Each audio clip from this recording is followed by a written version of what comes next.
Welcome to the Online Digital Marketing Podcast. We'll be discussing marketing strategies, trends, and tips that will help your business succeed in the digital age. Every episode, we'll be interviewing industry professionals and providing valuable insights on how to leverage digital tools for maximum engagement and ROI. Don't forget to subscribe so you can stay up to date on the latest trends in online marketing.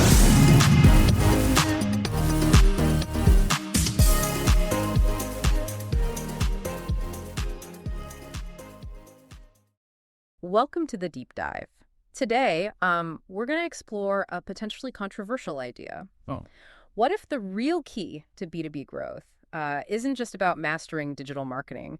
We're diving into excerpts from Go-to-Market Cheat Code, a book that, challenges some common assumptions. Okay. And our expert has actually used these strategies to build and exit 5 companies successfully. Yeah, it's not about abandoning digital marketing altogether. Right. Instead, think of this deep dive as a way to uncover a missing piece of the puzzle. Okay. The book starts by highlighting this stat. B2B buyers spend 67% of their journey online. Wow. Which has led to this massive increase in digital marketing spending. Yeah, makes sense. But what if this focus on digital is obscuring an even more powerful growth lever? That's a great way to put it. So many companies are pouring resources into digital, but are they missing something crucial? Let me ask you this. Sure. Have you ever researched something extensively online? You read tons of reviews, but ultimately made your decision based on a recommendation from someone you know and trust? All the time, especially with bigger purchases. I want to hear from someone who's actually used the product or service. Exactly. That's the digital mass the book talks about. Yeah. Buyers are online, yes, but they're often just validating decisions they've already made offline. Yeah. Through human interactions. So it's not that the online research isn't important, Right. but it's often just one piece of the puzzle. Right. Think about it like this.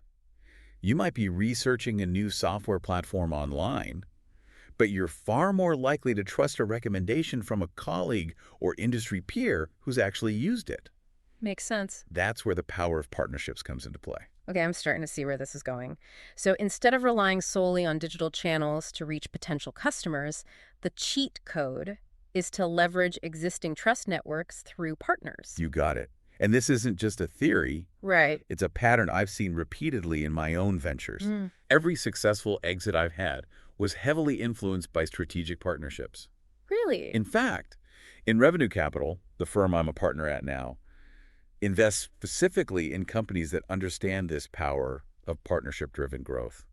That's really interesting. So you're not just looking for companies with a great product. Right. You're looking for founders who are skilled at building these ecosystems. Absolutely. The go-to-market approach, which heavily emphasizes digital tactics, is evolving into a go-to-network approach.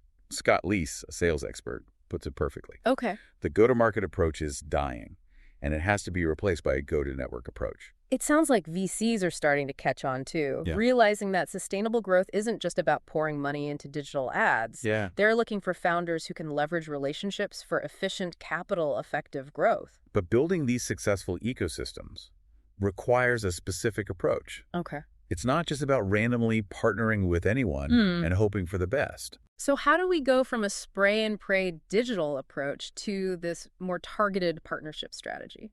The book lays out a framework called the 3 C's of partner success. Okay. Customer, context, and culture. All right. And these aren't just buzzwords. Right. They're based on real-world observations from companies that are thriving in this new landscape. Okay. I'm intrigued. Let's break down these 3 C's, starting with customers. Sure. I'm guessing it's not just about demographics. It's about really understanding their needs at a deeper level. You're right. Okay. It's about going beyond the surface to understand their jobs to be done, the core problems they're trying to solve. Okay. Let's take LeadMD, a company I co-founded, as an example. Yeah.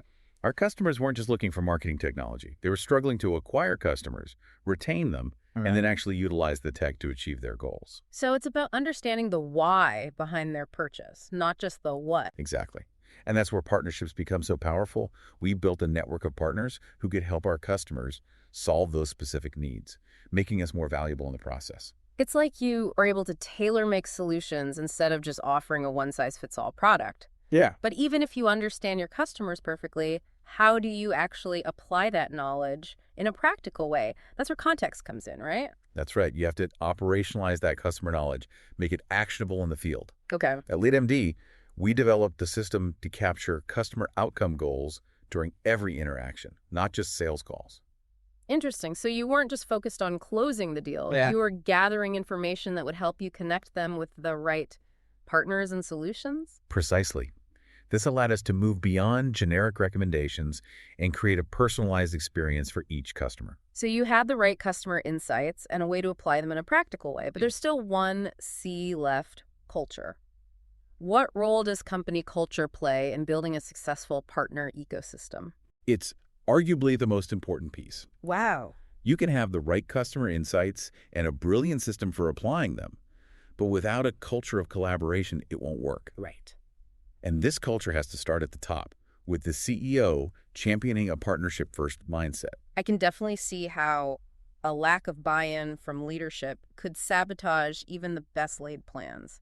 Can you give an example of how this culture piece played out in your experience? Sure, let's talk about our early interactions with Marketo. Okay. Initially, they were hesitant to fully embrace the partnership model. Oh, really? They worried that bringing in services would make their product seem too complex. So they were prioritizing the perception of simplicity over the potential for deeper customer solutions. Right. But eventually, they began to see things differently. They started experiencing high churn rates and realized that LeadMD was actually making their product easier by helping customers overcome implementation challenges and achieve real results. It sounds like a classic case of short-term thinking versus long-term vision. That's a great way to put it. And it highlights why building a sustainable partner ecosystem is a marathon, not a sprint. This is all really starting to make sense. Good. But before we move on, I want to go back to something you mentioned earlier about partnerships sometimes going wrong. You had a story about a deal involving Salesforce, right? Yes. And it's a great example of how even the best intentions can go sideways if you're not careful. Oh, no. But let's save that story for the next part of our deep dive. Okay. It'll help illustrate why building trust and shared success with the right partners is so crucial. Okay, I'm ready to hear about this Salesforce partnership gone wrong. Okay. I think it's important to acknowledge that these cheat codes aren't foolproof. Right. Even with the best intentions, things can go sideways. Uh-huh. So tell me about this deal. Okay. What happened? This particular story involves 3 companies: Marketo, Salesforce, and Pardo. Okay. At the time, Pardo was a Salesforce company that competed directly with Marketo. But as you know, those two systems often coexist within companies. Right. I was working on a deal that involved both. So you're trying to build this bridge between two systems that are, on some level, rivals.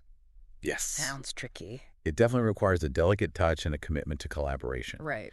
But in this case, the Salesforce rep involved wasn't playing the long game. Oh, really? He saw an opportunity to push Pardo, even though it wasn't the best fit for the customer's specific needs.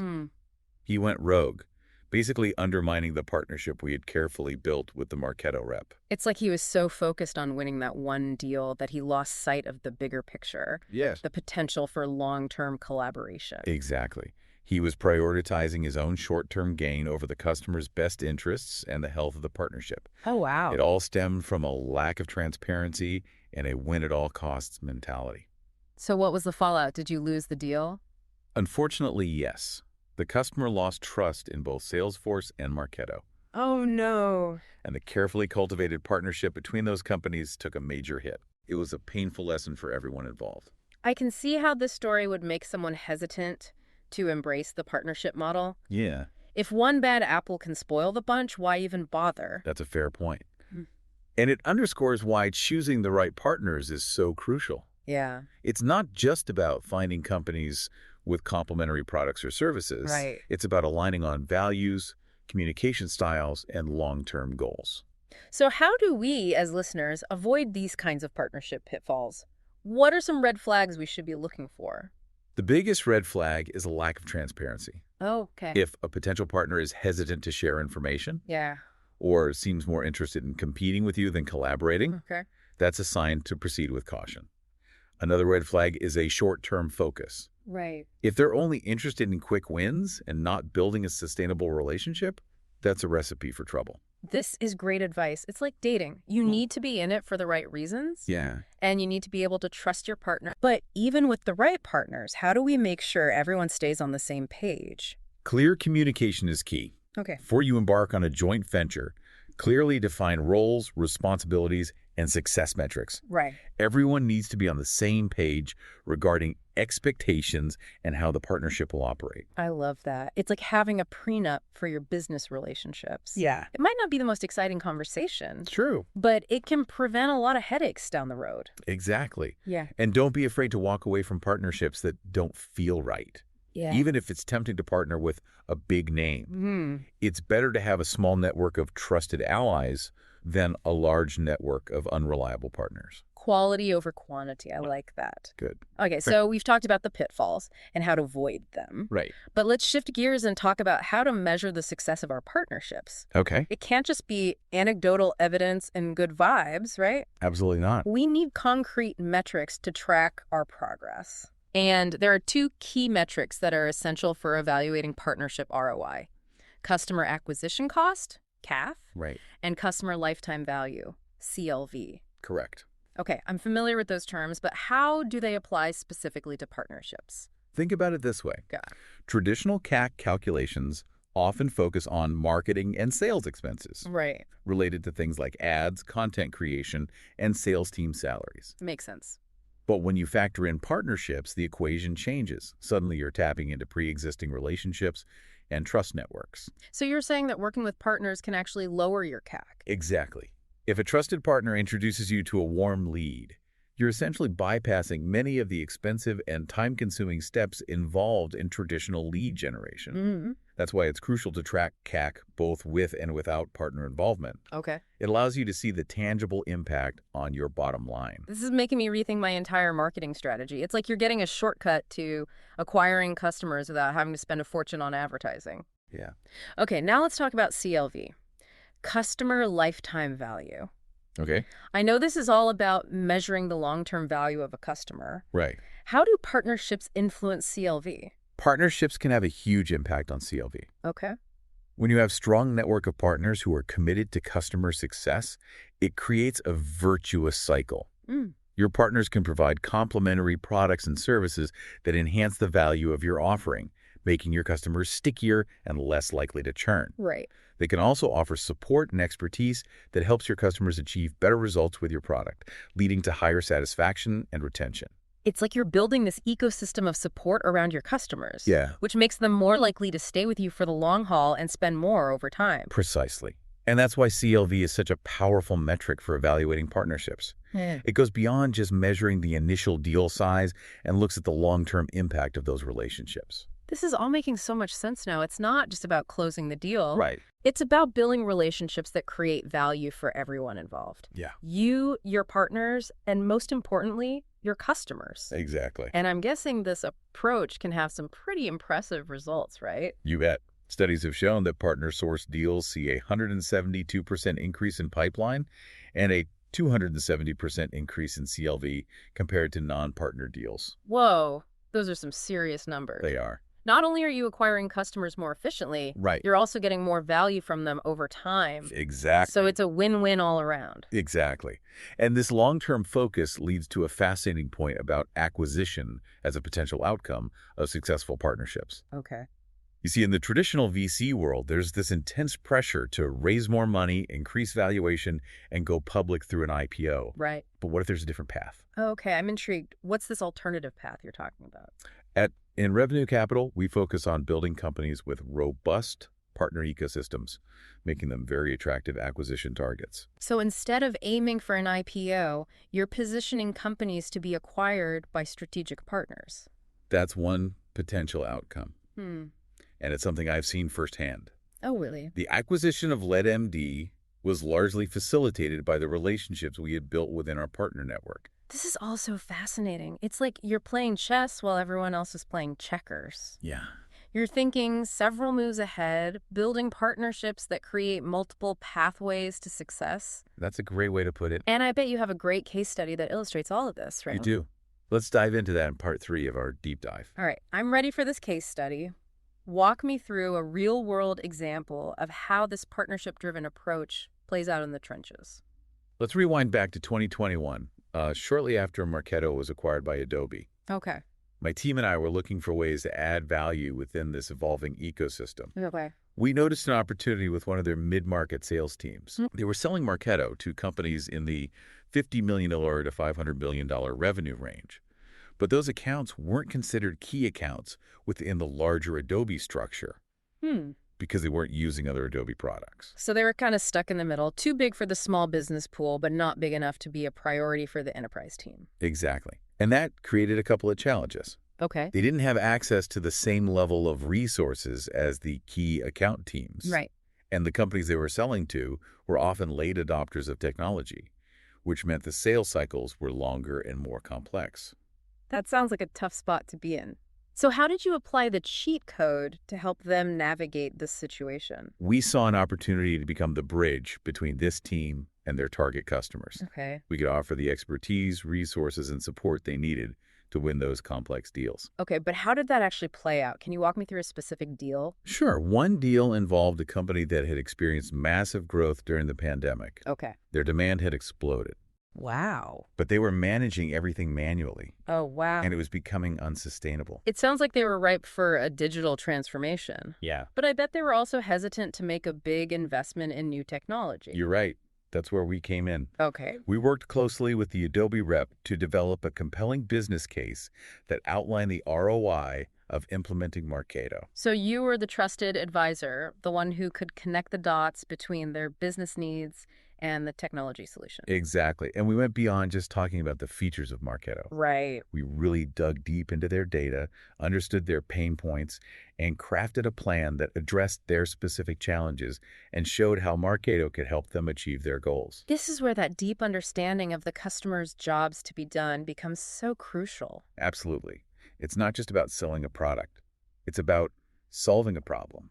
And we didn't just hand them a generic proposal. Right. We built a custom implementation plan that addressed their unique needs, and we even helped them secure buy-in from their board of directors. So you are more than just a vendor. Right. You are a true partner invested in their success. Right.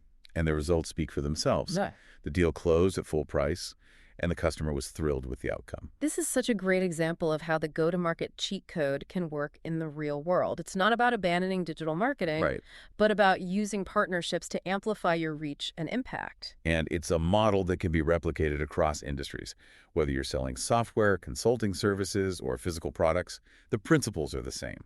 As we wrap up this deep dive, what's the one key takeaway you want our listeners to remember? Think beyond transactions to relationships. Start small, focus on delivering value, and let the power of partnership unlock exponential growth for your business. Great advice. And for our listeners who want to explore these ideas further, I highly recommend checking out Go-to-Market Cheat Code. Thanks for joining us on this deep dive. Ready to take your online business to the next level? Subscribe to our digital marketing podcast and then join our Accountability for Success Mastermind. With expert advice from industry leaders, you'll gain knowledge and insights that will help you succeed in today's digital marketing world. From social media strategies to search engine optimization, we have all the tools you need. Learn from successful entrepreneurs and take control of your online success. Join the Accountability for Success Mastermind now at bit.ly/AFSM podcast.